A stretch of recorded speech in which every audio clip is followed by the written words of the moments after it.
अस्सलाम वालेकुम। Sorry for being late. और आज का लाइव लेक्चर है, इसलिए लाइव लेक्चर में लाइव लाइव कमेंट्स चाहिए।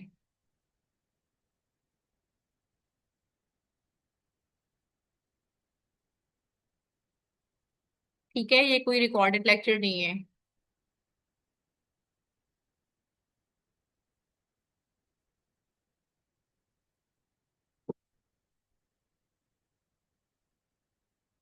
वालेकुम अस्सलाम।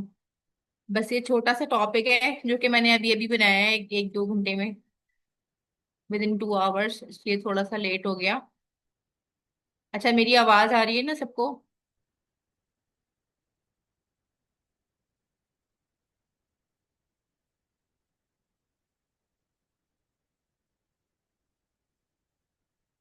ठीक है जी, बताएं। अच्छा, ये बताएं कि एयर के कितने पार्ट्स होते हैं। एक एयर के पार्ट्स होते हैं ना, हम पार्ट्स में डिवाइड करते हैं, इसी लिहाज से हम फिर बीमारियों को भी देखते हैं। 3 पार्ट्स होते हैं, कौन कौन से होते हैं? कौन कौन से एयर के पार्ट्स होते हैं? मैं चाहूंगी कि सब लोग जवाब दें। जिनकी मैं उन्हीं की अटेंडेंस काउंट करूंगी, जिन जो जवाब देंगे भाई। डॉक्टर नैयर हैं यहाँ पे?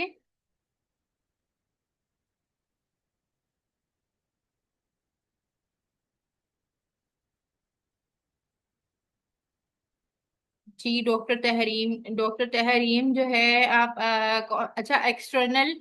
ठीक है, एक्सटर्नल एयर है, मिडिल एयर है और इनर एयर है, ठीक है ना? बिल्कुल ठीक। एक्सटर्नल, इनर और मिडिल एयर है। एक्सटर्नल एयर्स की कौन कौन सी कॉमन प्रॉब्लम्स होती हैं? एक्सटर्नल एयर्स की कौन कौन सी प्रॉब्लम्स होती हैं?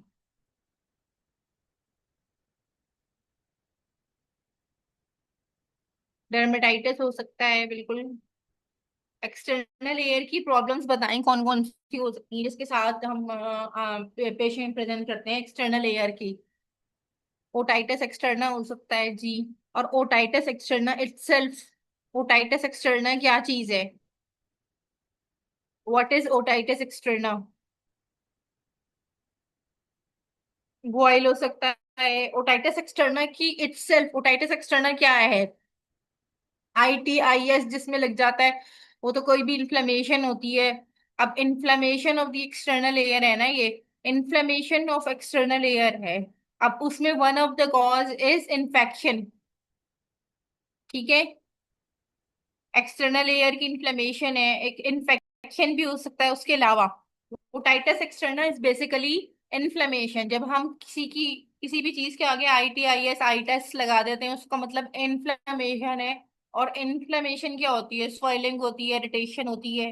अब वो इन्फ्लेमेशन, चाहे वो इन्फेक्शन से हो, चाहे वो किसी और चीज से हो, तो किसी और चीज में इन्फेक्शन के अलावा ओटाइटिस एक्सटर्ना की और क्या कॉज हो सकती है? हार्ड वैक्स, इम्पैक्टेड वैक्स जो है वो करवा सकता है। किस तरह से करवा सकता है? वॉइस स्लो आ रही है डॉक्टर, और सब लोगों को मेरी वॉइस स्लो आ रही है। ओटाइटिस एक्सटर्ना की कॉजेस में बताइए। एक इन्फेक्शन हो गया, मोस्ट कॉमन कॉज तो इन्फेक्शन हो गया, ठीक है। वॉइस क्लियर नहीं है आप लोगों को? अच्छा, ठीक है, फंगल इन्फेक्शन हो सकता है। और डॉक्टर नैयर, फंगल इन्फेक्शन के अलावा और कौन से इन्फेक्शंस में मोस्ट कॉमन कॉजेस क्या हैं? एरोशन कैसे हो सकती है doctor Nuzrat? Swimmer's ear, very good. Swimmer's ear में क्या, स्विमर्स एयर की कॉज क्या है?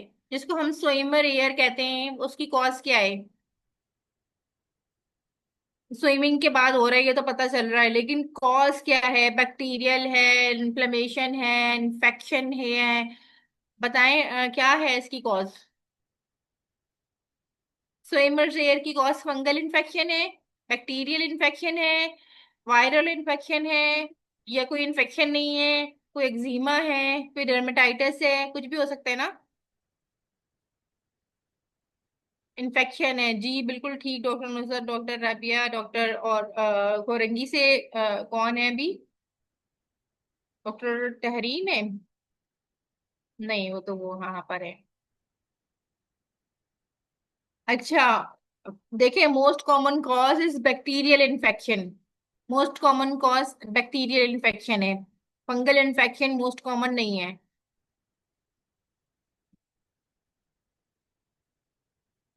उसके अलावा ओटाइटिस एक्सटर्ना की कॉजेस के अंदर और क्या कॉजेस हैं? बैक्टीरियल इन्फेक्शन हो गया, फंगल इन्फेक्शन हो गया, इन्फेक्शन के अलावा और क्या हो सकता है? ओटाइटिस एक्सटर्ना कौन किस चीज से inflammation? Otitis externa is an inflammation, the most common cause is infection. Other causes बताइए। कोई ट्रॉमा हो सकता है फिर?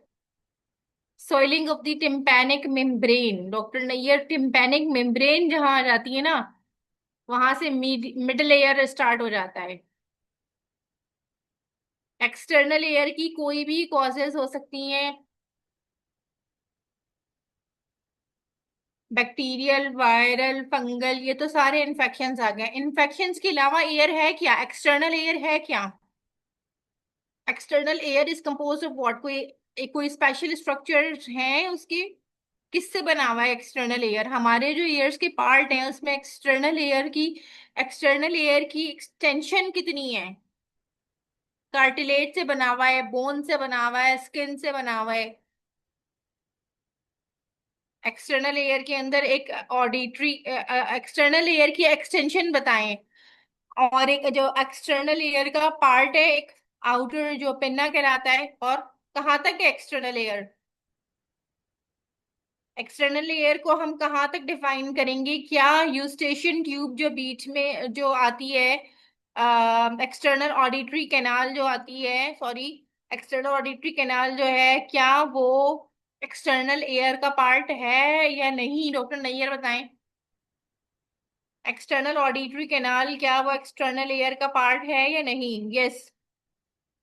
तो एक्सटर्नल एयर की कॉजेज में इन्फेक्शन के अलावा और क्या कॉजेज हो सकती हैं? हमारे पास स्किन है, बोन है, और क्या कॉजेज हो सकती हैं? जो कॉजेज स्किन की कॉजेज हो सकती हैं, वही कॉजेज जो स्किन के इन्फेक्शंस कहला सकता है, वही चीज जो है, वही एक्सटर्नल एयर, लाइक एक्जीमा हो सकता है, एग्जैक्टली।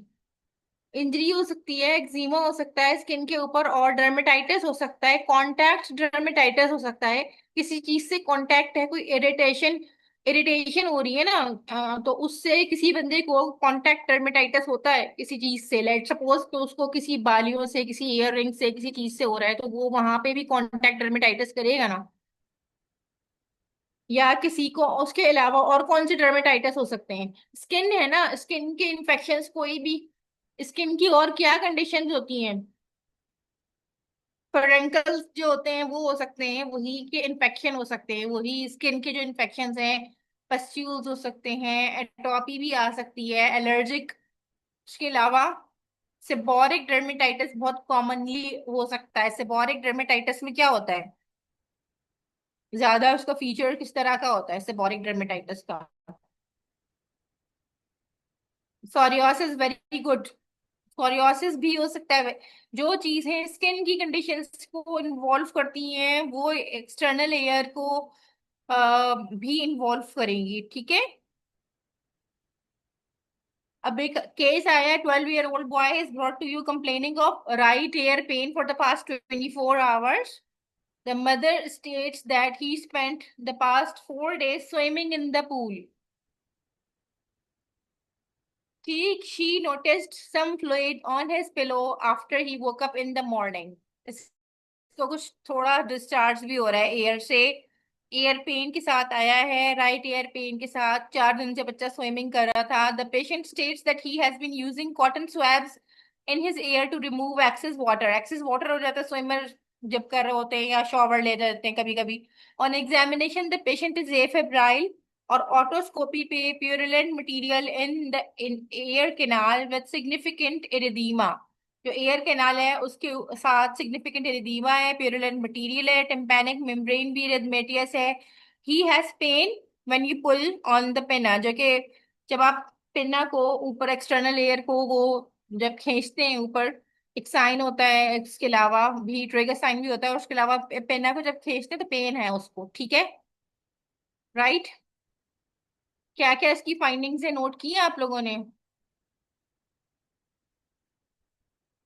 अच्छा, वॉइस नहीं आ रही आपको सही से? एक सेकंड में, एक मिनट, एक सेकंड में पंखा बंद करके आती हूँ।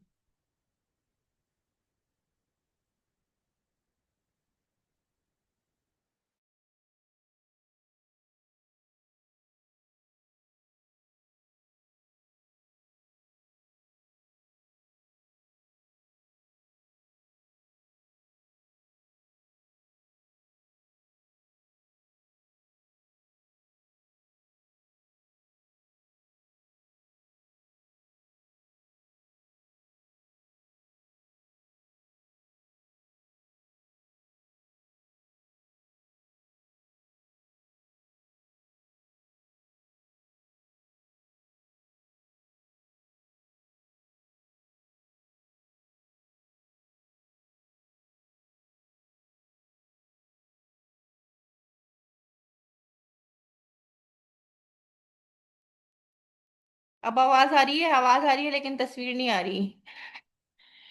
इसको 12 साल का बच्चा है, स्विमिंग कर रहा है 4 साल से, ठीक है। और जनाब जी इसको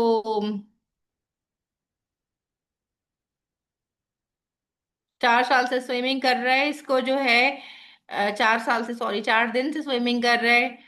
और इसको थोड़ा डिस्चार्ज है, आपने उसे एग्जामिनेशन किया, ऑटोस्कोपी पे आपको क्या मिल रहा है? प्यूरिन डिस्चार्ज मिल रहा है, सिग्निफिकेंट एरिदीमा मिल रहा है। एरिदीमा क्या होती है? रेडनेस मिल रही है एक्सटर्नल एयर में, एक्सटर्नल एयर कैनाल पे, ठीक है। टिम्पैनिक मेम्ब्रेन भी इरिथमेटियस है। क्या है इसकी डायग्नोसिस बताएं? Otitis externa, otitis media, otitis externa and otitis media, क्या हो रही है इसकी?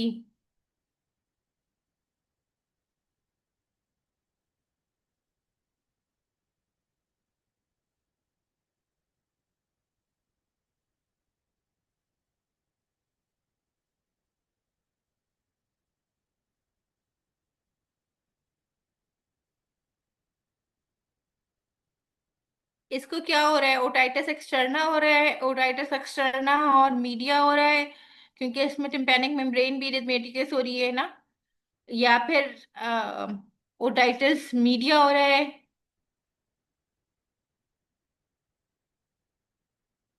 एक सेकेंड, आपको स्क्रीन शेयर नहीं हो रही होगी ना? चेक करते हैं।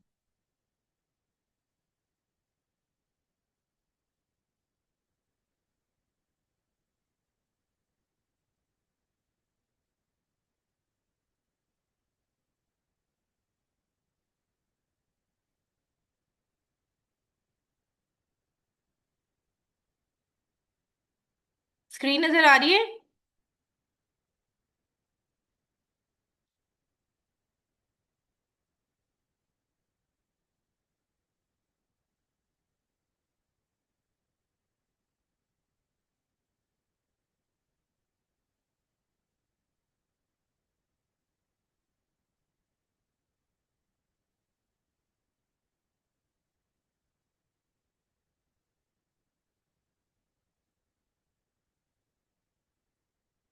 तो इसको क्या हो रहा है? या तो उसको जो है वो ऑरिक्यूलर सेलुलाइटिस हो रहा है, मैस्टोइडाइटिस हो रहा है, ओटाइटिस एक्सटर्ना और मीडिया हो रहा है, या फिर क्या हो रहा है?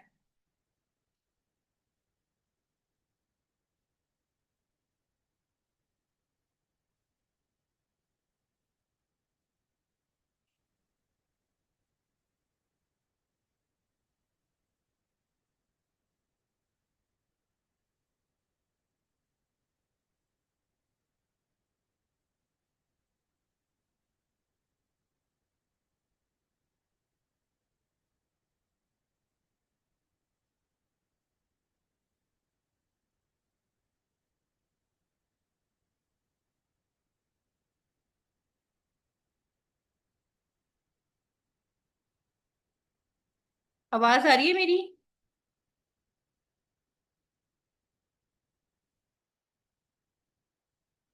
हेलो, ये पूरी स्क्रीन आउट हो चुकी है, और कनेक्शन लूज हुआ था बीच में।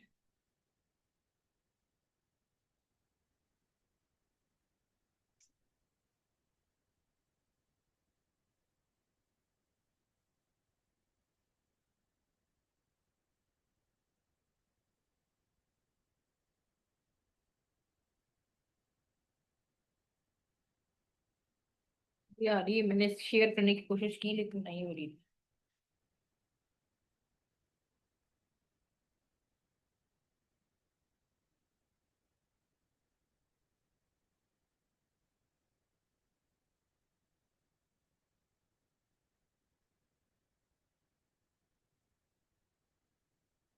थोड़ा चैट बॉक्स की साइड में आना।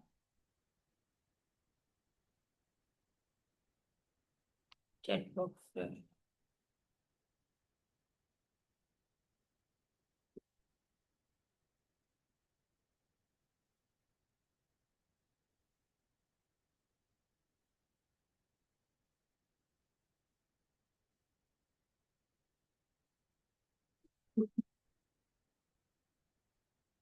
अब स्क्रीन क्लियर है ना?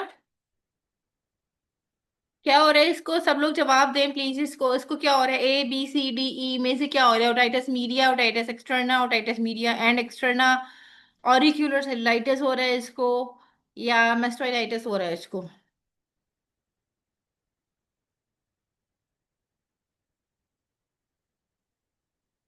डॉक्टर जवेरिया, डॉक्टर नुजा, डॉक्टर सना, ये लोग बी कह रहे हैं, डॉक्टर शब्बा सी कह रही हैं, doctor Rabia B, doctor Shaima C, और डॉक्टर नैयर आप क्या कह रही हैं? Doctor Farhana B, doctor Nuzhat C, doctor Rifat Ejaz C. यानी कि ओटाइटिस एक्सटर्ना और ओटाइटिस मीडिया, कुछ लोग कह रहे हैं कि ये दोनों हो रहे हैं क्योंकि टिम्पैनिक मेम्ब्रेन भी हो रही है रेडिश। और सब लोग कुछ कह रहे हैं, ज्यादा मेजोरिटी ये कह रही है कि ओटाइटिस एक्सटर्ना हो रहा है। तो ओटाइटिस एक्सटर्ना ही हो रहा है, ठीक है। वो क्योंकि इतना एक्सटेंड कर रहा है कि थोड़ी सी टिम्पैनिक मेम्ब्रेन भी वो हो रही है, ठीक है। It is just otitis externa. Otitis externa की पूरी फाइंडिंग्स जो है ना वो यहाँ तक आएंगी। तो patient has classic case of otitis externa which is infection है एक्सटर्नल ऑडिटरी मियाटिस का, टिपिकली फॉलोज स्विमिंग और local trauma. Sign and symptoms include pruritus होगा पेशेंट को, जाहिर सी बात है, एचिंग होगी, एक्जिमा कॉज कराएगा वो। और पेन, एक्जिमा तो किसी भी चीज की वजह से हो सकता है ना, एक्जिमा एक इरिटेशन है जो कि इन्फेक्शन की वजह से भी हो सकती है, किसी और चीज की वजह से भी हो सकती है, ठीक है। अच्छा, और पेन है, रिदीमा है, ओटोरिया, व्हाट इज ओटोरिया?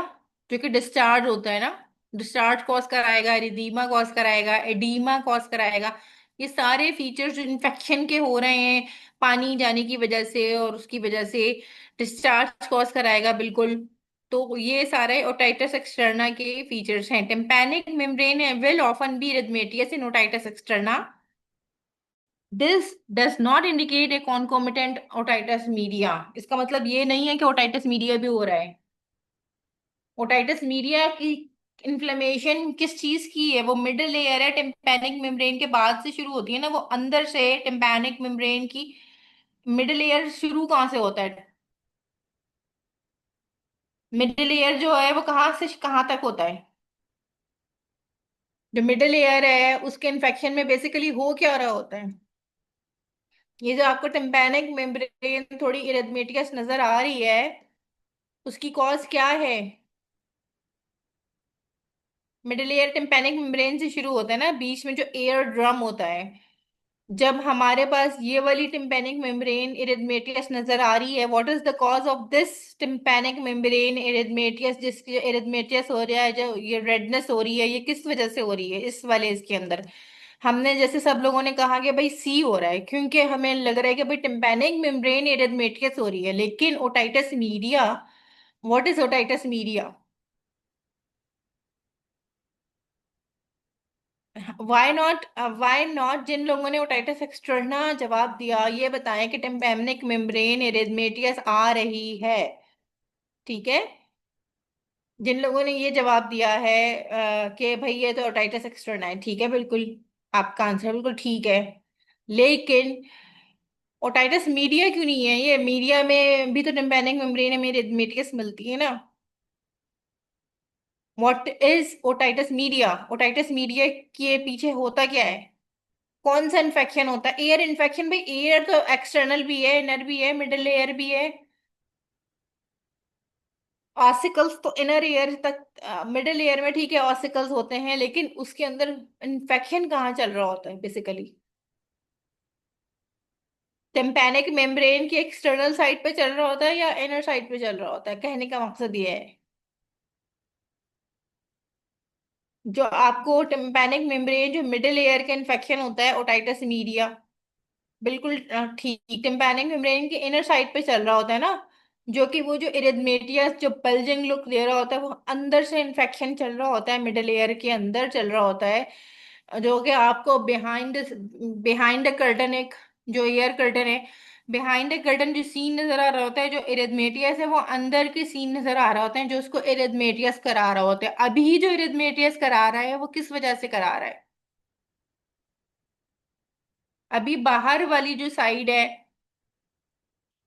ठीक है, वो जो बाहर वाली साइड है, एक्सटर्नल एयर जो है, वो एक्सटर्नल एयर के पूरा जो इन्फेक्शन चल रहा है, उसकी वजह से जो टिम्पैनिक मेम्ब्रेन है वो रेडनेस शो करा रही है।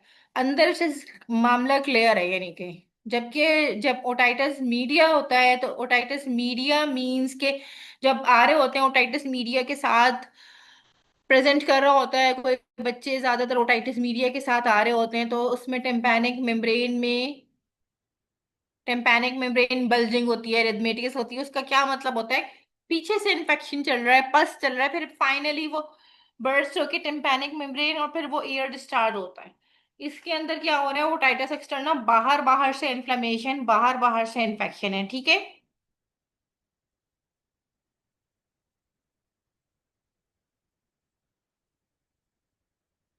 ओटाइटिस ओटाइटिस एक्सटर्ना में टिम्पैनिक मेम्ब्रेन एरिदीमा, जी मैं शो करूंगी इंशाल्लाह, देखने। अच्छा, मोस्ट कॉमन कॉज क्या होती है ओटाइटिस एक्सटर्ना की? एडिनोवायरस है, सीडोमोनास एरिगोनोजा है, स्टेफ ऑरियस है, राइनो वायरस है, और स्ट्रेप्टोकोकस स्पीशीज है। कौन से वाले मोस्ट कॉमन कॉज है?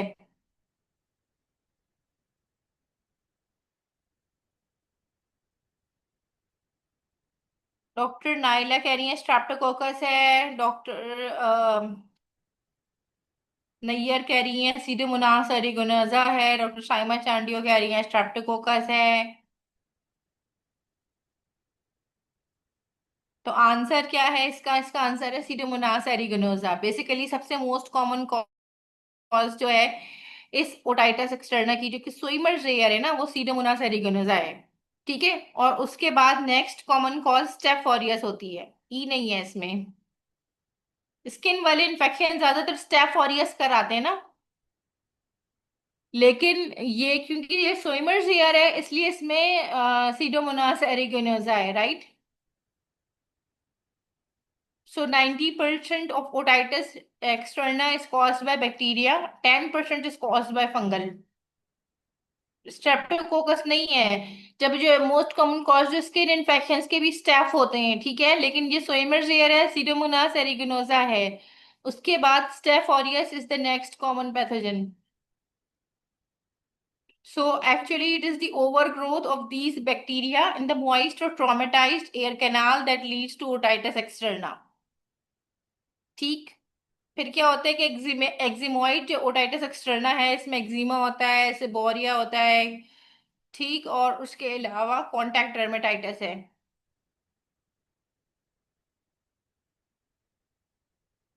हिस्ट्री और फिजिकल एग्जामिनेशन से आपको ओटाइटिस एक्सटर्ना की डायग्नोसिस आराम से मिल सकती है कि भाई स्विमिंग की हिस्ट्री मिल रही है, कोई ट्रॉमा की है, कोई कॉन्टैक्ट डर्मेटाइटिस हो रहा है, या फिर उसको कोई और सेबोरिक डर्मेटाइटिस की हिस्ट्री है पहले से, और जगहों पे भी इसको सेबोरिया हुआ है, कोई ड्राइनेस है जहाँ, तो वहां पे भी ड्राइनेस हो रही है। ऑलराइट, फिर psoriatic otitis externa all should be suspected in patient with other psoriatic lesions. अगर सोरियोसिस है तो वो और जगह पे भी सोरियोसिस के उसके लीजन्स होंगे, तो वो जाहिर है फिर वो क्योंकि स्किन है तो वहां पे भी आ सकते हैं। और necrotizing otitis externa, which is temporal bone osteomyelitis, is possible in immunocompromised patients. Necrotizing otitis media, otitis externa, basically जो होता है वो क्या होता है, ऑस्टियोमाइलाइटिस होता है वो, यानी कि वो बोन तक पहुंच जाता है। टेम्पोरल बोन तक पहुंच जाता है, और definitely we have to refer for this. तो कॉमन इसकी कॉजेज ओटाइटिस एक्सटर्ना की कॉजेज में इन्फेक्शंस हो गया मोस्ट कॉमन कॉज, के अलावा सेबोरिक डर्मेटाइटिस हो गया, कॉन्टैक्ट डर्मेटाइटिस हो गया, स्विमिंग हो गया, और जिसको स्विमर एयर कहते हैं। तो इसमें क्या होता है कि exposure of to water raises the pH of the canal. जब पीएच ऑफ द कैनाल उसकी रेज हो जाती है, फिर उसकी वजह से facilitating bacterial infection, bacterial overgrowth. जब ट्रेगस जो होता है ना, ट्रेगस, उसको आप जो है मूव करते हैं तो पेन होता है, ऑटाइटिस एक्सटर्ना का साइन है। ये क्या चीज हो रही है?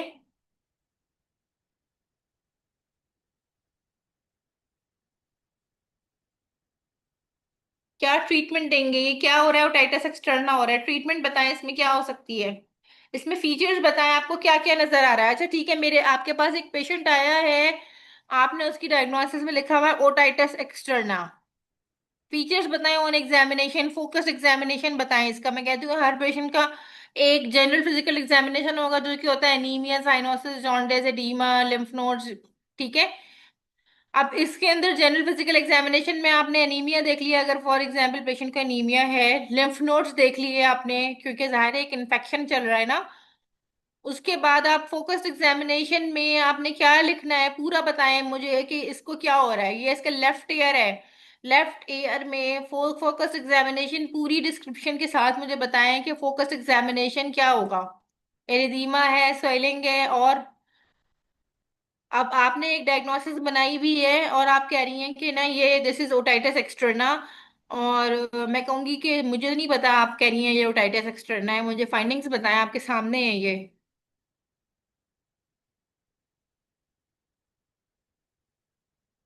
स्टेफ ऑरियस कैसे बता दिया डॉक्टर गजाला? फोकस्ड एग्जामिनेशन में आपकी प्रिस्क्रिप्शन चेक कर रही हूँ। आप मुझे सिर्फ ये बताएं, एरिदीमा, स्वेलिंग, पूरी इसकी देखें कोई भी, ये स्किन इन्वॉल्वमेंट है ना इसकी, अगर स्किन इन्वॉल्वमेंट है तो जो भी स्किन लीजन है, स्किन इन्वॉल्वमेंट है, उसके अंदर हम क्या क्या चीज बताते हैं? Description of the lesion, site, distribution.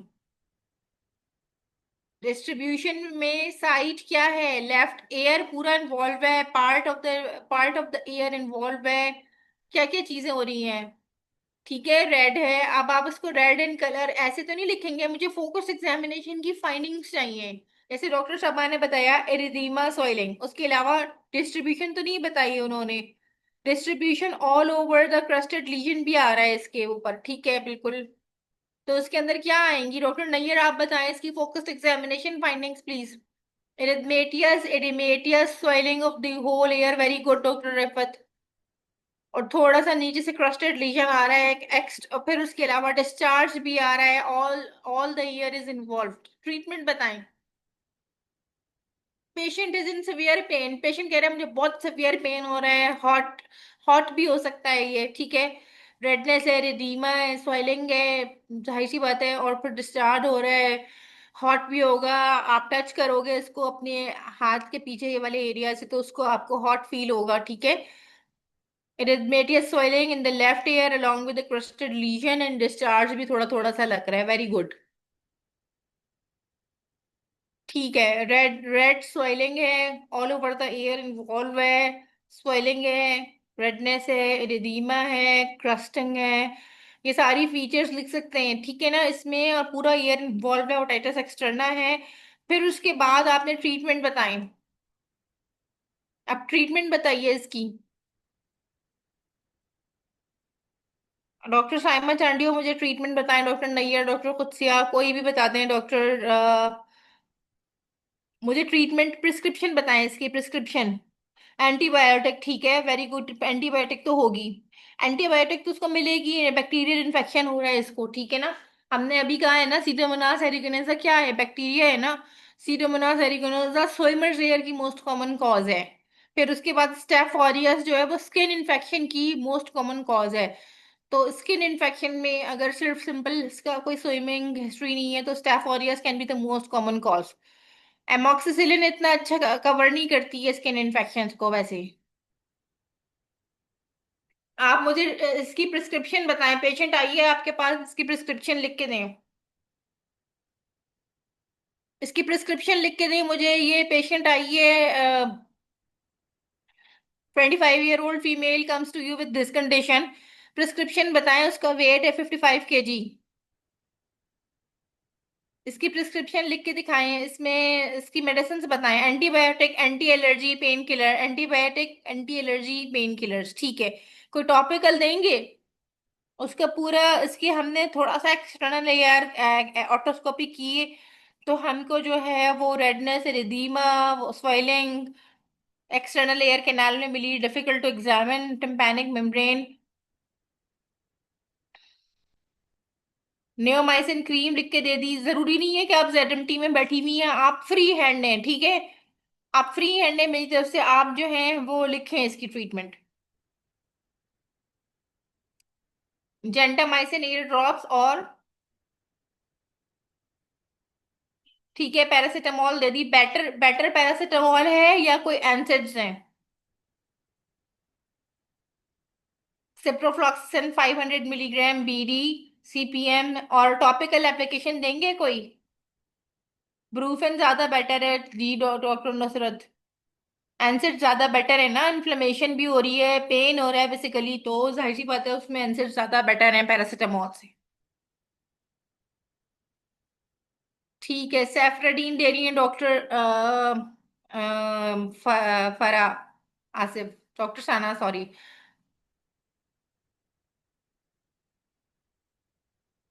वेलोसेफ, Softon, Brufen and Betacin cream.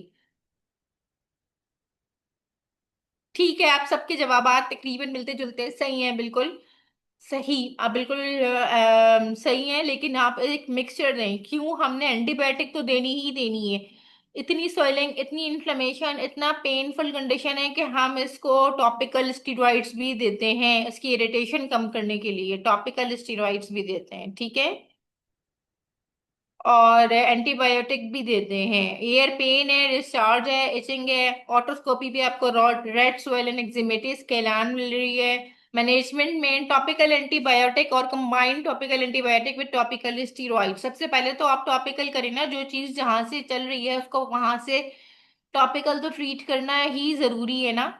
If the tympanic membrane is perforated, aminoglycosides is avoided। aminoglycosides में कौन वाले एंटीबायोटिक आते हैं, कौन से वाले आते हैं, कौन वाले? aminoglycosides। जब टिम्पैनिक मेम्ब्रेन अगर परफोरेटेड है, आपको लग रहा है, हो सकता है टिम्पैनिक मेम्ब्रेन परफोरेटेड है, पहले से कोई हिस्ट्री है, कुछ और चीज है, तो aminoglycosides क्यों अवॉइड करते हैं, और वो कौन से वाले होते हैं एंटीबायोटिक्स? देखिए, हमें जो है वो टॉपिकल एंटीबायोटिक्स एयर के लिए कौन से होंगे?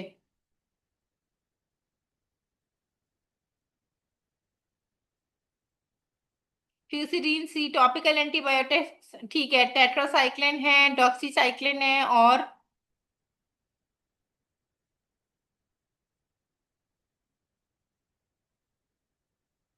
जेंटामाइसिन है। बिल्कुल, जेंटामाइसिन जो है ना, कितने कॉमनली प्रिस्क्राइब किए जाते हैं। देखें, एक पूरा एक्सटर्नल एयर इन्वॉल्व है। एक्सटर्नल एयर से आपने फ्यूसिडीन दे दी या आपने कोई और पॉलीफेक्स दे दी, लेकिन पूरा एयर कैनाल भी इरिथमेटियस है ना, वो पूरी कैनाल अफेक्टेड है। कैनाल में आप क्या फ्यूसिडीन डाल सकते हैं? आपको कोई ड्रॉप्स तो देने पड़ेंगे ना टॉपिकल एंटीबायोटिक्स के अंदर। टॉपिकल एंटीबायोटिक्स में आपने जेंटामाइसिन देना है अगर टिम्पैनिक मेम्ब्रेन परफोरेटेड है। अमाइनोग्लाइकोसाइड हमें किस लिए अवॉइड करनी है?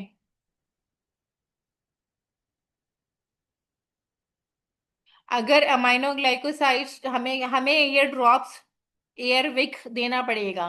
Topical antibiotics combined with the topical steroids आप देते हैं। स्टीरॉइड्स टॉपिकल क्यों देते हैं? एक एयर विक लेके उसको किसी मेडिसिन में, किसी ड्रॉप्स वो करके, ताकि इन्फ्लेमेशन कम हो, ठीक है।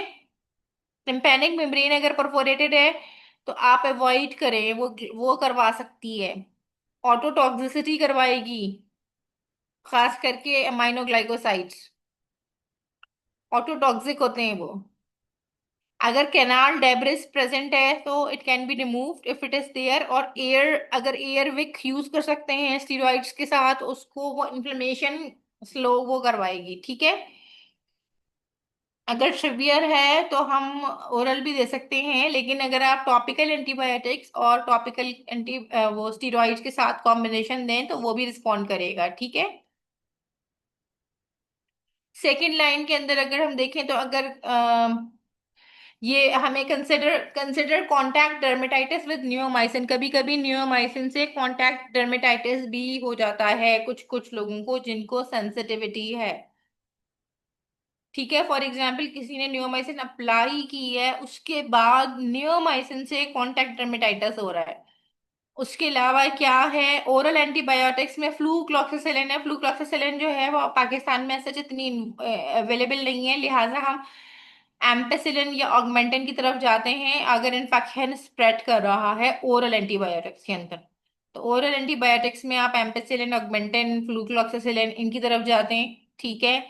और अगर ये कॉन्ट्राइंडिकेटेड है तो फिर हम मैक्रोलाइड्स की तरफ जाते हैं, जैसे पैलोस्पोरेंस की तरफ जाते हैं, लाइक सैफराडीन हो गई, वेलोसेफ हो गई, या कोई भी इन्फेक्शंस जैसे होते हैं उसके अंदर हम, स्किन इन्फेक्शंस जो होते हैं उसके अंदर ज्यादातर हमारी चॉइस जो है वो होती है एम्पिसिलिन, ऑगमेंटिन, फ्लूक्लोक्सासिलिन फर्स्ट चॉइस होती है, और फिर मैक्रोलाइड्स लाइक एरिथ्रोमाइसिन वगैरह होते हैं, या फिर सेफेलोस्पोरिन वगैरह। अगर के नहीं वो हो रहा है तो consider taking swap inside the canal, अगर नहीं रिस्पॉन्ड कर रहा है, ठीक है। Empiric use of anti fungal, ये सेकंड लाइन है कि नहीं ठीक हो रहा है तो ये वाली चीजें आप कंसिडर कर सकते हैं कि कोई कॉन्टैक्ट डर्मेटाइटिस तो नहीं हो रहा है, ओरल एंटीबायोटिक्स हमने नहीं फिर हमने, अगर हमने टॉपिकल से नहीं वो हो रहा है तो ओरल एंटीबायोटिक्स की कंसिडरेशन हो सकती है। फिर उसके अलावा स्वैब की कंसिडरेशन हो सकती है। फिर empiric use of anti fungal आप यूज कर लेते हैं कि भाई एंटी फंगल तो नहीं हो रहा है, ठीक है।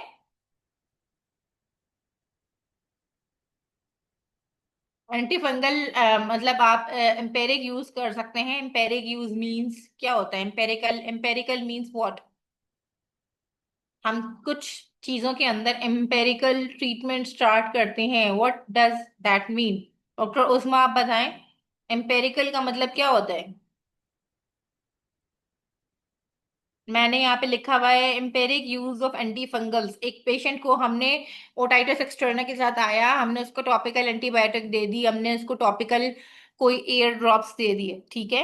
उसको परफोरेटेड नहीं था, हमने जेंडामाइसिन दे दिया, हमने उसको कोई लाइडोस्पोरिन एयर ड्रॉप्स दे दिए जिसमें कॉम्बिनेशन ऑफ एंटीसेप्टिक और एंटीबैक्टीरियल एजेंट्स होते हैं ना। लाइडोस्पोरिन में, ऑटोस्पोरिन में एंटीसेप्टिक एजेंट्स होते हैं बेसिकली। उसके अंदर आप ये जो आप अब इसके अंदर जो है anti fungal, empiric, what is empiric means, empiric means क्या,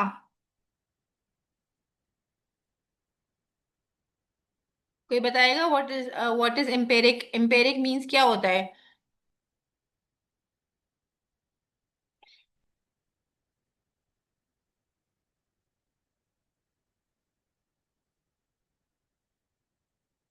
ठीक है, डी के साथ doctor Sana and doctor Tahreem, very good.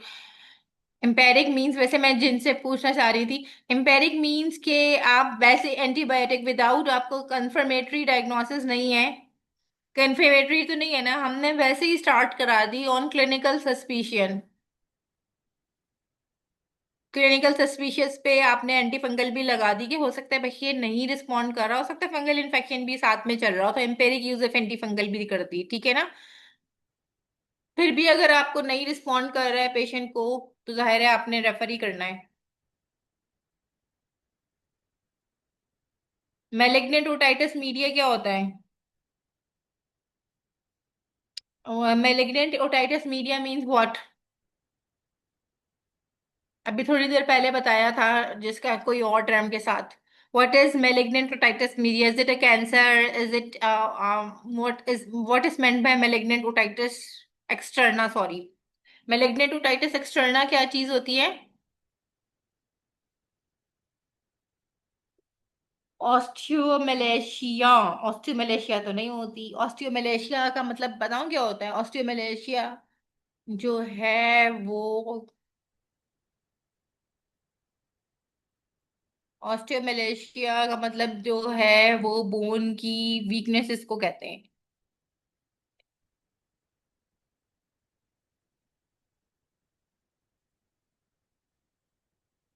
Malignant otitis media, जब बोन इन्वॉल्व हो जाए ना बेसिकली, जब बोन का इन्फेक्शन इन्वॉल्व हो जाए, उसकी क्या टर्म है? Malignant otitis externa. Doctor Nayyar आप बताएं। Doctor Nayyar, doctor osteomyelitis, very good. यही पूछना चाह रही हूँ मैं, ऑस्टियोमाइलाइटिस है जो कि बोन की इन्फेक्शन है ना। ऑस्टियोमाइलाइटिस, जब बोन इन्वॉल्वमेंट होती है, जब ऑस्टियोमाइलाइटिस हो जाता है, कभी भी बोन का इन्फेक्शन होता है ना, you have to refer quickly. तो बेसिकली ओटाइटिस एक्सटर्नल जो थी हमारी, अभी सिर्फ ऊपर ऊपर से स्किन इन्वॉल्वमेंट थी, और बेसिकली सारा स्किन का इन्फेक्शन था। लेकिन जब वो डीपर जाएगा और बोन इन्वॉल्व होने लगेगी, तो you have to refer it very quickly. सही है ना? तो डीपर इंट्रावेनस एंटीबायोटिक्स में भी रिक्वायर्ड। ये इम्यूनो कॉम्प्रोमाइज में, एल्डरली में, डायबिटिक में, तो इसमें उसको मैलिग्नेंट ओटाइटिस एक्सटर्ना कहते हैं। ठीक है, उसकी बहुत बुरी अपेयरेंस होगी, ऑस्टियोमाइलाइटिस होगा वो बेसिकली। ऑस्टियोमाइलाइटिस है जैसे otitis externa is in skin infection ना। अब स्किन इन्फेक्शन है या सेलुलाइटिस है, या डर्मेटाइटिस है, इसी तरीके से वो ऑस्टियोमाइलाइटिस है। जब डर्मेटाइटिस से बाद जो है वो बोन तक चली गई, मसल्स से जाके बोन पे चली गई है, तो वो मैलिग्नेंट बन गया, just not a cancerous condition. ठीक है, वेरी गुड डॉक्टर नैयर। अब ग्लू ईयर क्या होती है? ग्लू ईयर का एक और नाम क्या होता है? Osteo otitis media with infusion, glue year बन जाता है उसके अंदर। ठीक है, what is a glue year? उसके क्या इफेक्ट होते हैं, वो किस एज में प्रेजेंट करता है? ओटाइटिस मीडिया जो होता है विद डिफ्यूजन जो होता है, जिसको हम सेरस ओटाइटिस मीडिया भी कहते हैं, वो किस एज में, वो किस एज में प्रेजेंट करता है? Acute serous otitis media, ASOM। ASOM कौन सी टर्म है? इससे तो कुछ भी निकाल सकता है बंदा।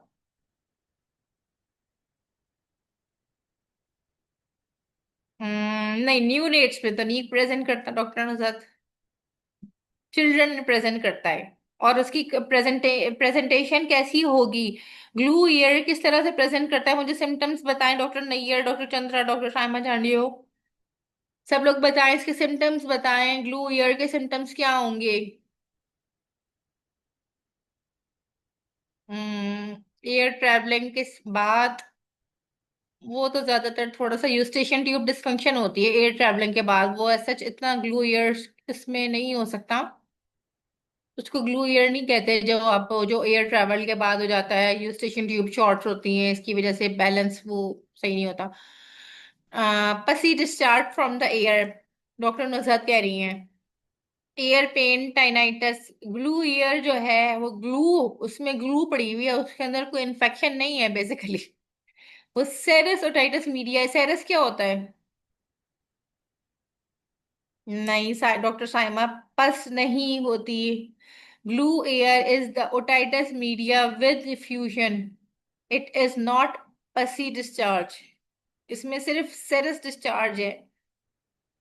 ग्लू ईयर की प्रेजेंटेशन में एक बच्चा किस तरह से प्रेजेंट करेगा, माँ क्या लेके आएगी उसको? सिम्टम्स बताएं, सिम्टम्स। फ्लूइड होगा उसके अंदर, ठीक है, वो सेरस ओटाइटिस मीडिया होता है। सेरस का मतलब क्या होता है? जहां पे भी हम सेरस कहते हैं उसका मतलब क्या होता है? वो सेरस फ्लूइड है, वो इन्फेक्टेड नहीं है। एयर फुलनेस होगी, हियरिंग इम्पेयरमेंट होगी, वेरी गुड। ठीक है, इसमें ग्लू ईयर में क्या होता है? डिक्रीज्ड हियरिंग होती है, बिल्कुल ठीक डॉक्टर सना। हियरिंग लॉस होती है जी doctor Nayyar, doctor sorry doctor Javeria, doctor Neelam. तो इसमें एक थिक स्टिकी फ्लूइड होगा, it accumulates in the middle ear without signs of infection. जब विदाउट साइंस ऑफ इन्फेक्शन लिखा हुआ है, तो इट मीन्स क्या है कि इन्फेक्शन है ही नहीं।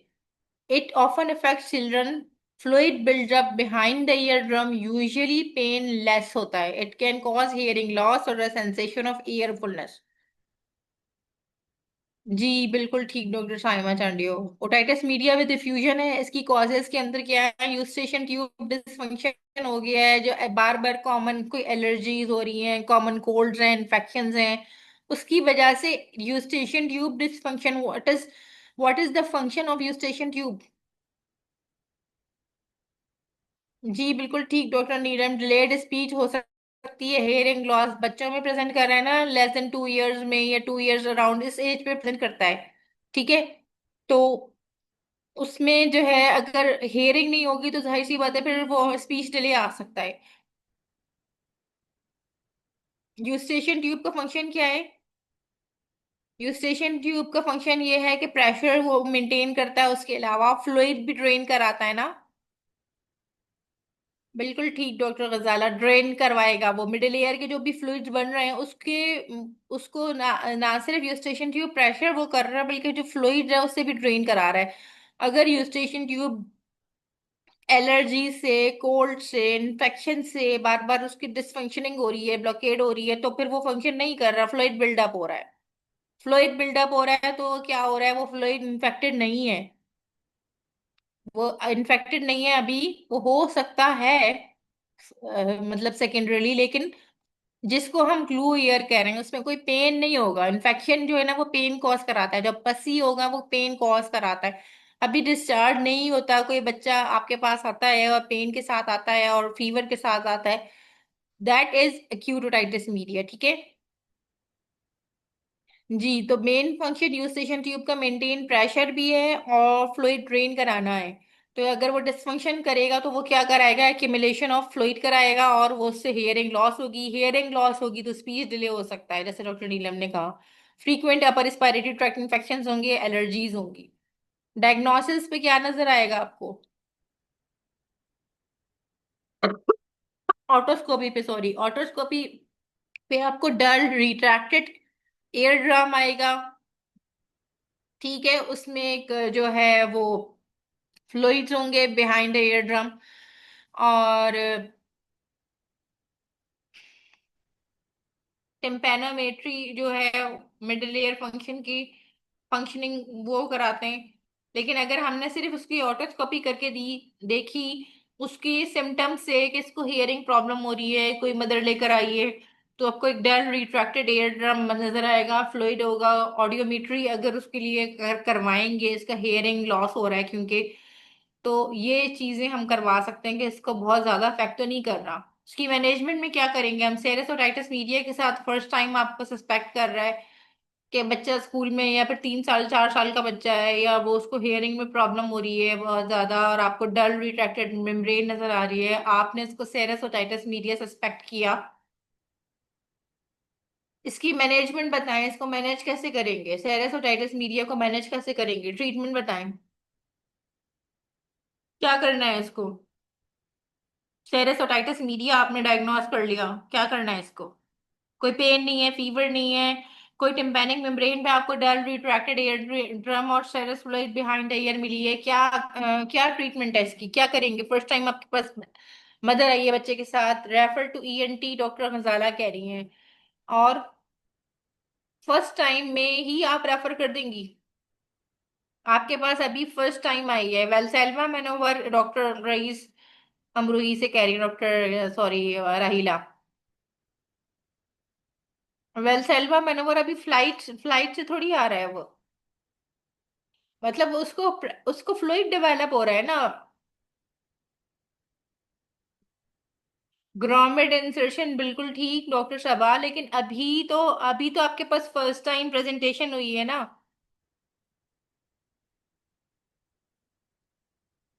एंटी एलर्जी, बेसिकली बेसिकली जो हमारी ट्रीटमेंट का जो नॉन फार्मा पार्ट होता है ना हम उसे भूल जाते हैं। अभी हमें क्या करना है, चाहे आप उसे पेन किलर्स दें, उसको तो पेन हो ही नहीं रहा, उसको एंटीबायोटिक्स की जरूरत ही नहीं है, उसको इन्फेक्शन नहीं है ना, उसको फीवर है ना, उसे पस है ना, उसे कुछ नहीं है, उसे सिर्फ हियरिंग प्रॉब्लम हो रही है, फुलनेस हो रही है, और फर्स्ट टाइम है। सिम्टोमेटिक ट्रीटमेंट में क्या देना है, बेसिकली अपने ट्रीटमेंट में क्या देना है? उसको कोई पेन पेन नहीं हो रहा उसे। आपको वो दे रहा है जो आपका जेडएमटी का पेशेंट कभी भी नहीं मानेगा। कौन से ईयर ड्रॉप्स देने? उसको ऑब्जर्वेशन करनी है, रीअश्योर करना है, ऑब्जर्वेशन करनी है, और कब बुलाना है उसको। बी कॉम्प्लेक्स को बी कॉम्प्लेक्स है, सिर्फ उसको रीअश्योरेंस करवाने के लिए दे सकती हैं एज ए प्लेसिबो।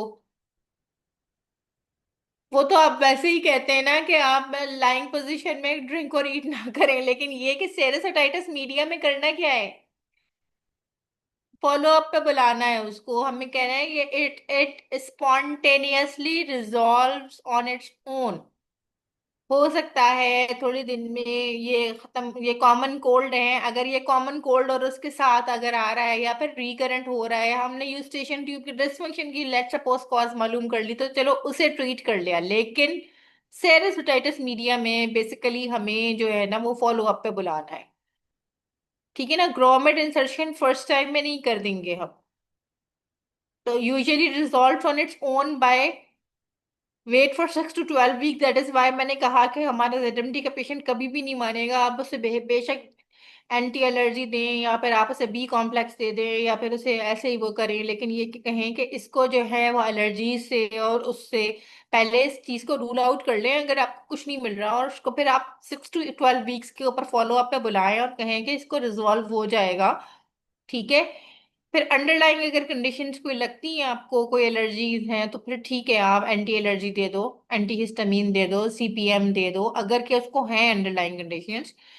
लेकिन अगर नहीं हो रहा है तो फिर आप जो है वो जो एक वेंटिलेशन ट्यूब होती है जिसको हम कहते हैं grommet insertion,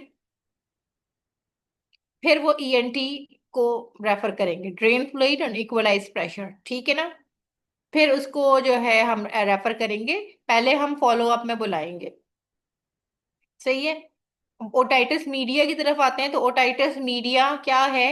otitis media is the infection of the middle ear है। It presents with redness, immobility, bulging और decrease light reflex of the tympanic membrane. इसके अंदर जब ओटाइटिस मीडिया बेसिकली हम जो डायग्नोसिस बनाते हैं ना, तो वो किस चीज पे बनती है हमारी? जो कि हम उस चीज से बनती है जो जेडएमटी के डॉक्टर्स करते ही नहीं है और हमारे पास अवेलेबल ज्यादा मोस्टली होता भी नहीं है इतनी। ओटाइटिस मीडिया की डायग्नोसिस बनती किस चीज के ऊपर है? जैसे लोग कह रहे होते हैं डॉक्टर इसको तो अल्सर है। अच्छा, अल्सर है इनको जी, इनको तो अल्सर है, मैदे का अल्सर है। अब मैदे के अल्सर की डायग्नोसिस किस चीज से बनती है? क्या सिम्टम्स में मैदे के अल्सर की डायग्नोसिस बना देते हैं?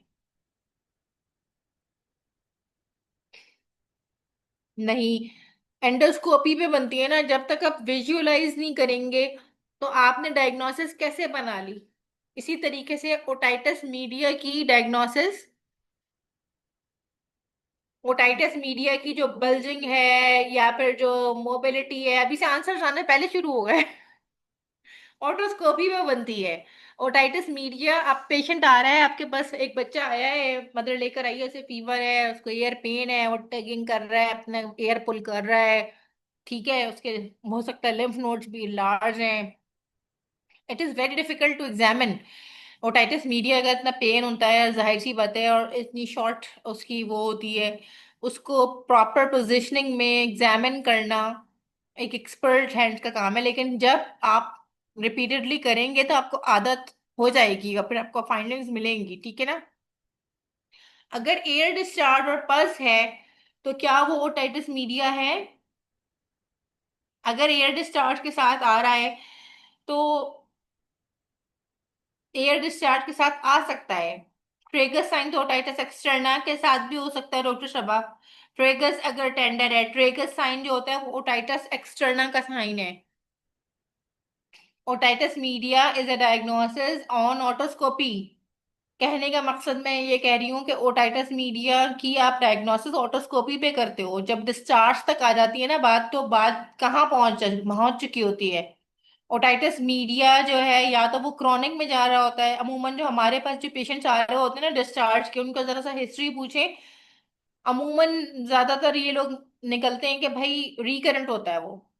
तो वो फिर क्रोनिक सप्यूरेटिव ओटाइटिस मीडिया बन चुका हुआ होता है। वो रीकरेंट इन्फेक्शन होते हैं, उसकी टिम्पैनिक मेम्ब्रेन हील ही नहीं कर रही होती है। और अगर ओटाइटिस मीडिया डिस्चार्ज के साथ प्रेजेंट हुआ है, इट मींस के ओटाइटिस मीडिया को किसी ने सही तरीके से डायग्नोस नहीं किया, उसको टाइम पे एंटीबायोटिक नहीं दी। तो क्या हुआ है कि वो पल्स जमा हो के उसने इतना प्रेशर दिया है, वो जो बल्जिंग हो रही होती है टिम्पैनिक मेम्ब्रेन की, वो पस एक्यूमुलेट हो रहा होता है और वो फिर उसको परफोरेट करके बाहर निकल जाता है।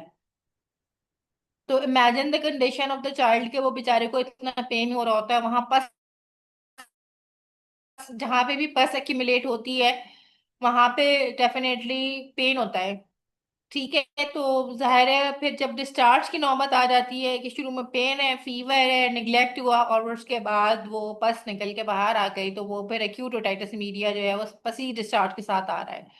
ठीक है, अब इसके अंदर सब लोग जो है ना वो आंसर दे रहे हैं कि सबसे ज्यादा मोस्ट सेंसिटिव फिजिकल फाइंडिंग, सारी फाइंडिंग्स आपको मिलेंगी। आपको लाइट रिफ्लेक्स भी लॉस मिलेगा, आपको हियरिंग भी डिक्रीज मिल सकती है, रेडनेस तो मिल बहुत जरूरी है, इमोबिलिटी भी होती है, बल्जिंग भी होती है। मोस्ट कॉमन कॉज कौन सी है सेंसिटिव जो है वो उसके अंदर?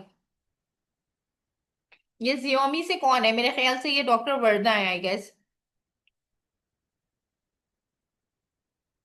डिक्रीज लाइट रिफ्लेक्स भी होता है इसमें, रेडनेस भी होती है। और लेकिन आंसर जो है वो जियोमी का आंसर सही है। यानी कि इमोबिलिटी जो है वो मोस्ट सेंसिटिव फिजिकल फाइंडिंग है। ऑल्दो ये सारी फाइंडिंग्स जो है वो मौजूद होती हैं, ठीक है, लेकिन मोस्ट सेंसिटिव ये है कि इमोबाइल है। Immobility is so sensitive a physical finding that a fully mobile tympanic membrane essentially excludes otitis media। अगर एक फुली मोबाइल हो रहा है टिम्पैनिक मेम्ब्रेन, जाहिर है वो इस तरह उसका इन्फेक्शन हुआ हुआ है पीछे से, तो उसका इम्पॉसिबल है कि वो फिर सही से फुली मोबाइल अगर है तो उसका मतलब है वो ओटाइटिस मीडिया ही नहीं है। ठीक है, ये ओटाइटिस मीडिया है, इसमें क्या फाइंडिंग मिल रही है आपको? इस ओटाइटिस मीडिया की फाइंडिंग कुछ कह रहा था, शायद मेरे ख्याल से डॉक्टर सना अनवर कही थी कि मुझे हमें पिक्चर्स दिखाएं। इस ओटाइटिस मीडिया आपको ऑटोस्कोपी पे ये नजर आ रहा है, ये ओटाइटिस मीडिया की पिक्चर है, फाइंडिंग बताएं इसकी। Bulging, very good. इससे बल्जिंग हो रही है और और रेडनेस भी हो रही है। ठीक है, रेडनेस इन बल्जिंग मोस्ट है इसके अंदर, इरिथमेटियस है, बल्जिंग है, ये ओटाइटिस मीडिया की फाइंडिंग्स हैं। ठीक है, व्हाट इज मैस्टोइडाइटिस? मैस्टोइडाइटिस क्या है? या मैस्टोइड प्रोसेस होता है नीचे पीछे। It is an infection of the mastoid. अगर ओटाइटिस मीडिया को नहीं नहीं ट्रीट किया, एंटीबायोटिक्स नहीं दी, तो क्या होगा कि वो स्प्रेड कर सकता है। Skin over the mastoid process can become red and area tender, inadequate और अब इसमें क्या लिखा हुआ है? इनएडिक्वेट, अगर आपने नहीं इसको ट्रीट किया, इनएडिक्वेट treatment the. For example इनएडिक्वेट treatment क्या है? ओटाइटिस मीडिया की ट्रीटमेंट बताएं। अच्छा, ओटाइटिस मीडिया के साथ आया है, ये हम सब कुछ डिस्कस कर चुके हैं और सबको पता भी होना चाहिए। यानी ओटाइटिस मीडिया की ट्रीटमेंट, आपने ओटाइटिस मीडिया एक चाइल्ड में वो किया, फीवर के साथ, फुल ब्लोन पिक्चर है, फीवर है, पेन है, आपको टिम्पैनिक मेम्ब्रेन बल्जिंग नजर आ रही है, ट्रीटमेंट बताएं। एंटीबायोटिक्स में कौन सी चलेगी? एमोक्सिसिलिन है, ठीक है। डोज बताइए इसकी। ओटाइटिस मीडिया आपने एक डायग्नोस किया, एक बच्चा आया आपके पास, 2 साल का बच्चा आया है, 10 किलो उसका वजन है।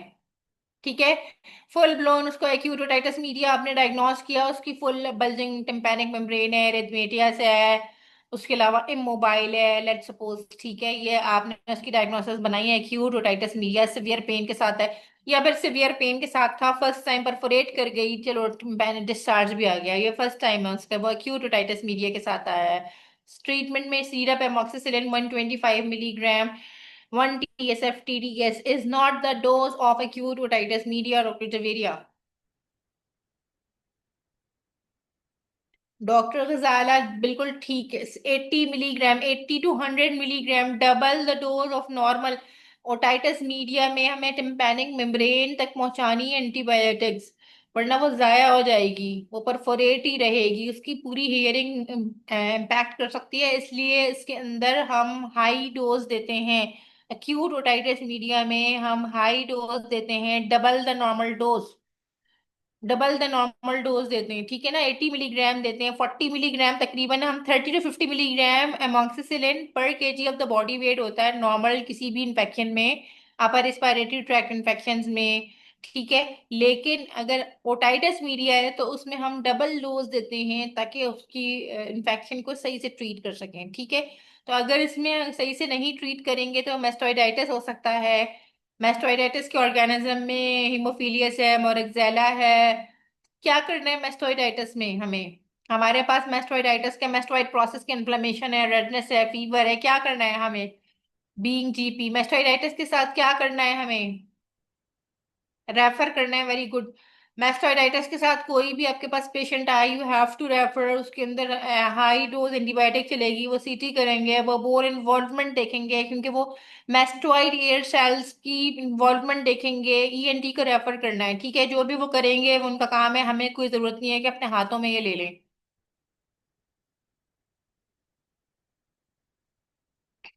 इम्पैक्टेड वैक्स के कितने केसेस आते हैं? इम्पैक्टेड एयर वैक्स क्या इलाज है इसका?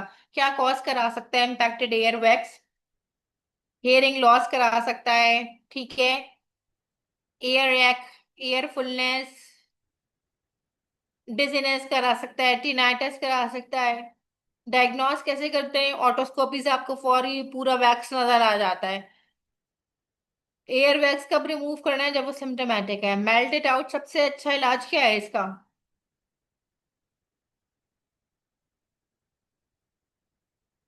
एयर वैक्स का क्या वो है इलाज? एयर वैक्स के साथ बहुत सारे आते हैं, सोडा ग्लिसरीन ड्रॉप्स दे दें, सिंपल सोडा ग्लिसरीन ड्रॉप्स दे दें, और उसको कहें कोई जरूरत नहीं आ रही है कि किसी पिन से, खास करके ये इंस्ट्रक्शन जरूर दें कि वो पिन से और किसी चाबी से और किसी उससे छेड़खानी ना करें बिला वजह की। ना तो वो कॉटन बड से वो करें। कॉटन बड से क्या होगा? करना क्या है? सिर्फ सिंपल वजू की तरह वो लिटिल फिंगर के साथ आप वो कर सकते हैं। आप उसको ये कह सकते हैं कि जैसे आप वजू से वैसे करते हैं उस तरह से कर सकते हैं। एयर वैक्स ज्यादातर बड़ों में ही होती है, बच्चों में तो होती नहीं है। कॉटन बड वगैरह से क्या होगा?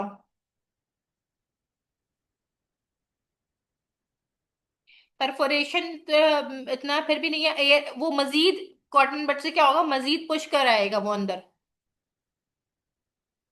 बिल्कुल अंदर पुश करा देगा उसको, वैक्स को, ठीक है। और उसके अलावा सेरेमिनोलाइटिक्स जो होते हैं, हाइड्रोजन पेरोक्साइड है, मिनरल ऑयल, लिक्विड डॉक्यूजेट, जेट, अगर फिर भी नहीं हो रहा है फिर जाके आप उसको कहें कि भाई इरिगेशन करवा लें, ठीक है ना।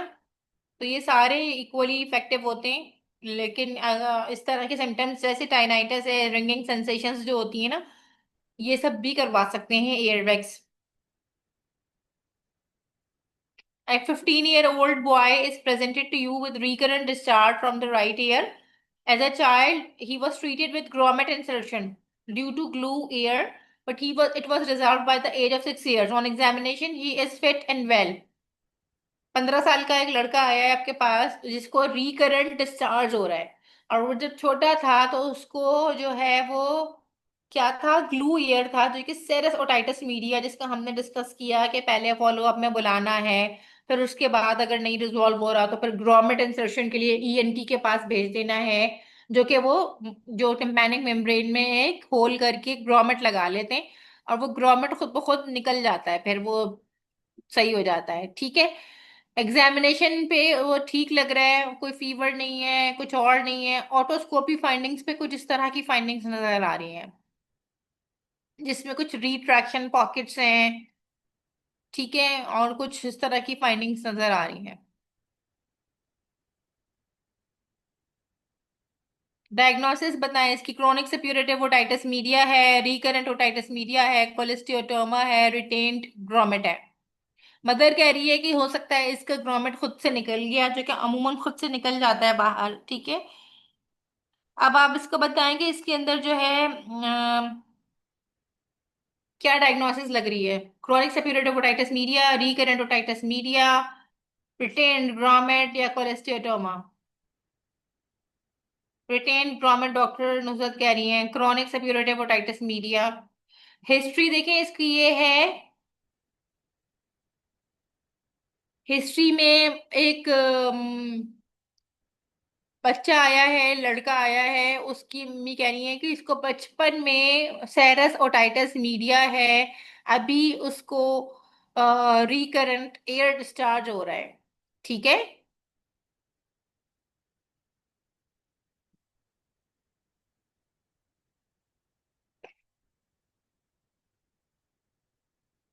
ये देखें, ये हिस्ट्री है, रिकरेंट डिस्चार्ज हो रहा है, और अभी एग्जामिनेशन पे वो फिट है और वेल है। ऑटोस्कोपी पे आपको इस तरह की फाइंडिंग्स मिल रही हैं, टिम्पैनिक मेम्ब्रेन जो है वो इंटैक्ट है। टिम्पैनिक मेम्ब्रेन इंटैक्ट है। एक्सटर्नल एयर कैनाल जो है वो, उसमें कोई सच कोई कोई डिस्चार्ज अभी फिलहाल आपको नजर नहीं आ रहा है। टिम्पैनिक मेम्ब्रेन पे आपको इस तरह की फाइंडिंग्स मिल रही हैं। उसको रिकरेंट डिस्चार्ज हो रहा है। ठीक है। इसकी इसको क्या हो रहा है, सी एस ओ एम और हो रहा है, बी हो रहा है, सी हो रहा है, या डी हो ई हो रहा है? एक्चुअली इसको इनमें से, इसको क्रोनिक सप्यूरेटिव ओटाइटिस मीडिया नहीं हो रहा है। Basically chronic suppurative otitis media में एक फ्रैंक पसी डिस्चार्ज होता है। इसको फ्रैंक पसी डिस्चार्ज नहीं है, ठीक है, कोलेस्टियोटोमा हो रहा है इसको। वो जो फाइंडिंग्स थी ना, वो एक केरेटिनाइज्ड एपिथेलियम होती है, ठीक है, कोलेस्टियोटोमा है ये। कोलेस्टियोटोमा इज एन एबनॉर्मल, जरूरी नहीं है कि हम हर एक को, C S O M is common, ठीक है, C S O M common है, हम बहुत देखते हैं, हम लोग ट्रीट भी कर रहे होते हैं। क्या ट्रीटमेंट होती है, चलो सी एस ओ एम की बात करते हैं। सी एस ओ एम हम लोग ट्रीट भी कर रहे होते हैं, ट्रीटमेंट में क्या क्या दे रहे होते हैं आप लोग? क्रॉनिक सप्यूरेटिव ओटाइटिस मीडिया के अंदर किस तरीके का प्रेजेंटेशन होगी?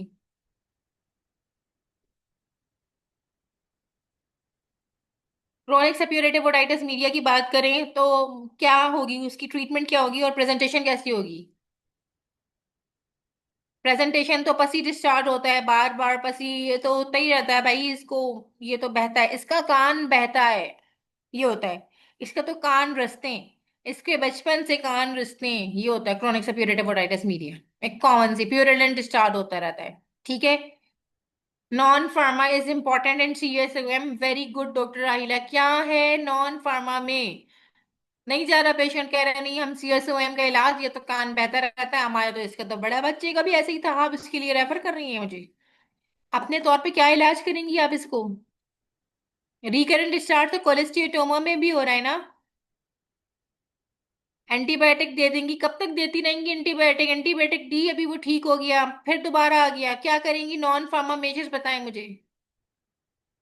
Keep air dry and clean, very good, कैसे? कल्चर सेंसिटिविटी भिजवाने की कोई जरूरत नहीं है, वही वाले ऑर्गेनिजम्स आएंगे। आप एंटीबायोटिक देंगी उसको, एमोक्सिसिलिन देंगी, वो ठीक भी हो जाएगा, फिर आ जाएगा। जब तक कि नॉन फार्मा मेजर नहीं अप्लाई करेंगे, कीप एयर ड्राई। सीएसओएम में क्या हो रहा है? टिम्पैनिक मेम्ब्रेन परफोरेट हो चुकी है और बार बार उसमें इन्फेक्शन हो जाता है, परफोरेशन हुई हुई है ना एक। अब परफोरेशन हो रही है, बार बार इन्फेक्शन हो रहा है, खुला हुआ है दरवाजा, खुला हुआ है वही इन्फेक्शन के लिए। वो बार बार रिपीटेड इन्फेक्शन हो रहे हैं, पसी डिस्चार्ज हो रहा है। आपने एंटीबायोटिक दी, टॉपिकल दी, या जो भी दी चले, आपने ऑटोटॉक्सिक नहीं दी या जैसे भी, या आपने ओरली दी, वो दोबारा से हो गया, वो सही हो गया उस टाइम पे, फिर हो गया। ईएनटी को आप रेफर कर सकते हैं, ठीक है। ईएनटी भी क्या करेगा, बेसिकली उसकी पैनिक मेम्ब्रेन विजुअलाइज करेगा। नॉन फार्मा मेजर्स में आपको किस तरीके से बताना है कि उसका air, keep air dry and clean, कैसे?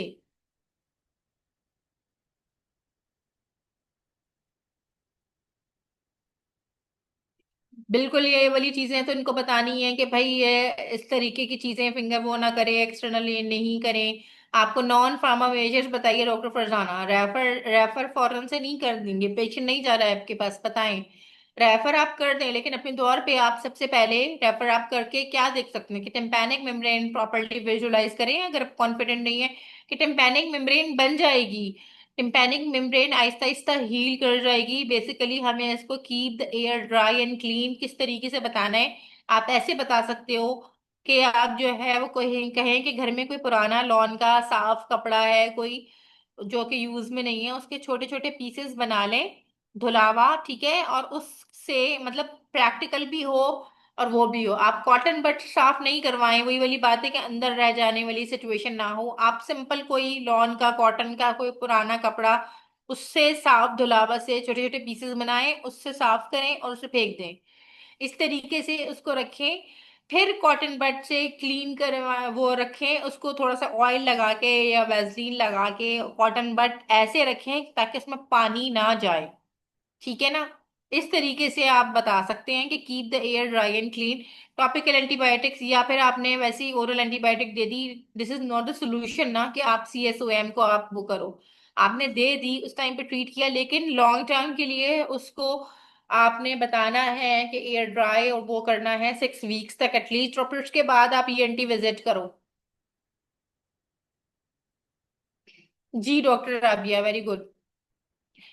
ठीक है, अब कोलिस्टियोटोमा क्या है? अच्छा, अब ये नहीं है कि हर चीज कोलिस्ट अगर कोई डिस्चार्ज के साथ आ रहा है तो हमने सपोज कर लिया है कि कोलिस्टियोटो वो सॉरी CSOM है। कोलिस्टियोटोमा भी कंडीशन हो सकती है जिसके अंदर क्या होगी, एक ग्रोथ नजर आएगी। देखिए इसके अंदर एक ग्रोथ सी नजर आ रही है केराटिनाइज्ड की। ये जो एरो के साथ जो पिक्चर में नजर आ रही है वो केराटिनाइज्ड ग्रोथ बन रही है रिपीटेड इन्फेक्शन या फिर उसकी वजह से, ग्रोमेट इंसर्शन की वजह से। केराटिनाइज्ड एपिथेलियम है in the middle layer the mastoid process. इसके अंदर हमने क्या करना है बेसिकली, इसके इसमें हमने डेफिनेटली हमने इसे रेफर करना है, कोलेस्टियोटोमा को हमने रेफर करना है। ठीक है ना? क्यों रेफर करना है? कि सर्जिकल रिमूवल रिक्वायर हो सकती है इस abnormal non cancerous growth of the keratinised epithelium in the middle layer की, राइट? ठीक है, ये मेरे रेफरेंसेस थे। Thank you so much. कोई क्वेश्चंस है तो पूछें। Any questions?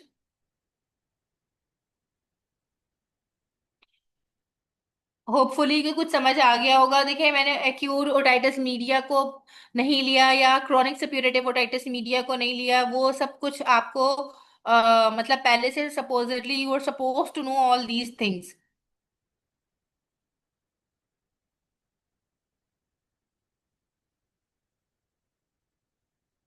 चलें ठीक है फिर, ओके। अल्लाह हाफिज, थैंक यू सो मच।